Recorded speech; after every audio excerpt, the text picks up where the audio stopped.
con l'assessore del comune di Portoviro Maria Laura Tessarini e la signora Luciano Milani, protagoniste di SS Donna. Chiediamo all'assessore cos'è SS Donna. Allora, caro Leandro, SOS Donna è un servizio molto importante nel nostro comune ed è dedicato alla tutela e alla difesa delle donne vittime di violenza e dei minori. Tante sono le segnalazioni che vi sono arrivate.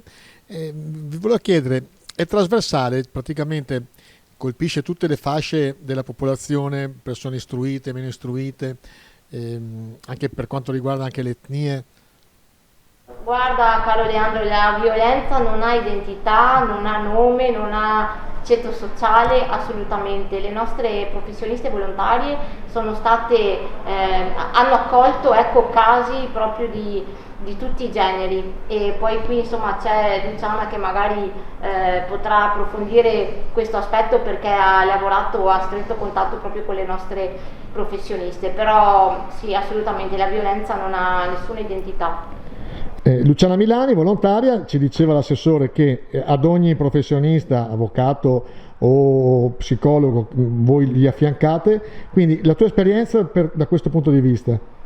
Beh, è un'esperienza che fa crescere comunque in ogni caso, anche se fortunatamente magari non si è mai stati coinvolti. Io mi sono fatta coinvolgere da queste grandi professioniste, grandi donne dell'associazione che mi avevano fatto questa proposta perché da sempre mi sono occupata di problemi relativi ai ragazzi e antibullismo, e quindi quando si parla di violenza ho voluto dare il mio piccolo contributo, che si tratta appunto, consiste nell'essere volontaria, con magari partecipare insieme alle professioniste, che comunque l'incontro va sempre fatto dalla professionista e da una volontaria. Questo sia per comprendere meglio quelli che sono i termini della situazione e sia per garantire anche a chi si presenta un maggior supporto dal punto di vista professionale, che può essere l'avvocato e la psicologa, ma anche poi nella quotidianità sotto certi altri aspetti. Ecco, di solito quando c'è una violenza in famiglia in particolare le cose si tengono nascoste. Lei si aspettava prima di tutto una richiesta così di aiuto nel nostro territorio, ma soprattutto tante persone che hanno bisogno di questo supporto? Beh, più che aspettare, io da tanti anni mi sono occupata dello sportello spazio ascolto della scuola in cui lavoravo, per cui tante dinamiche sapevo che esistevano nei vari ambiti familiari di qualsiasi ceto si possa parlare. Certo che in uno sportello spazio ascolto della scuola non emergono situazioni drammatiche come invece possono emergere, sono emerse qua. Parlando proprio di numeri, ti posso dire, Leandro, che l'attività di questa annualità ha coinvolto tutti i professionisti dell'associazione e nello specifico 2 avvocate, 2 psicologhe, una assistente sociale, 2 educatrici, un insegnante e 2 volontarie che supportano il professionista durante gli incontri, come diceva bene la maestra Milani. Dal periodo settembre 2019, quindi apertura del nostro sportello, a marzo 2021 abbiamo avuto, Leandro, 38 contatti. Sono numeri altissimi che non si penserebbe mai. Ecco, un dato interessante, da gennaio a marzo del 2021 abbiamo già avuto 8 contatti.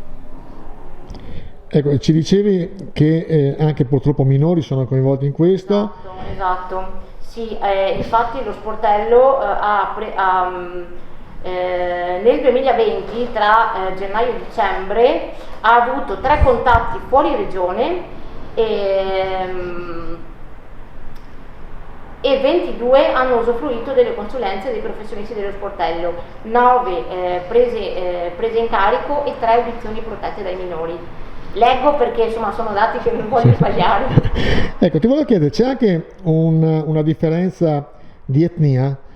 Il discorso di prima, la violenza non ha etnia, non ha ceto sociale, non ha un volto, e penso che Luciana puoi confermare. Anche perché magari, come dicevi tu, dove fa parte dell'etnia, magari una tende meno a lamentarsi e quindi venire anche meno allo scoperto di fronte anche all'esasperazione, mentre invece dove la cultura consente un po' meno prima o dopo, di fronte a situazioni drammatiche, come diceva Maria Laura, quando si parla di audizioni protette vuol dire che ci sono dei minori coinvolti che assistono alla violenza, e quindi poi vengono fatte queste audizioni ai minori per capire in quali termini sta la situazione e soprattutto quanto questi minori stanno subendo in quello che vedono. Ecco allora il ruolo dell'associazione che presenziano questi incontri tra i minori e le forze dell'ordine e l'associazione Alto di Terra.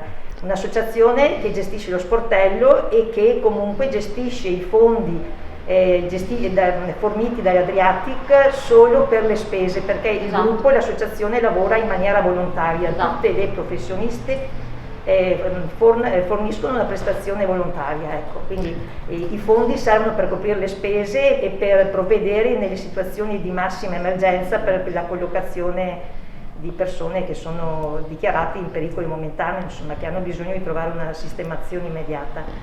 È utile specificare che lo sportello è attivo da settembre del 2019, per questo dobbiamo ringraziare assolutamente l'associazione che lo gestisce, che è Alto di Terra, che è un'associazione che coinvolge professionisti e volontari da Rovigo e da Portoviro e anche da Taglio di Po, ma soprattutto dobbiamo ringraziare, è vero Luciana, LNG Adriatic, che è il nostro sponsor. Grazie ad un preziosissimo contributo che LNG Adriatic ha erogato per noi già per la seconda annualità, se non sbaglio, abbiamo insomma l'opportunità di fornire questo servizio alle donne in difficoltà. Se qualcuno avesse bisogno, c'è un numero verde, qualcosa? Allora abbiamo una pagina Facebook SOS Sportello per lo sportello, una pagina dell'associazione che lo gestisce Alto di Terra. In entrambe le pagine Facebook ci sono riferimenti telefonici,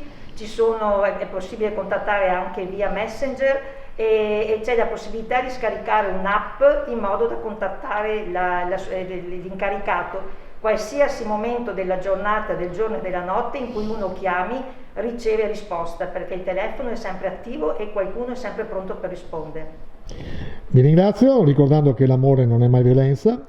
È stato un piacere e soprattutto promuovere questa vostra iniziativa. Grazie ancora. Grazie a te. Grazie a te.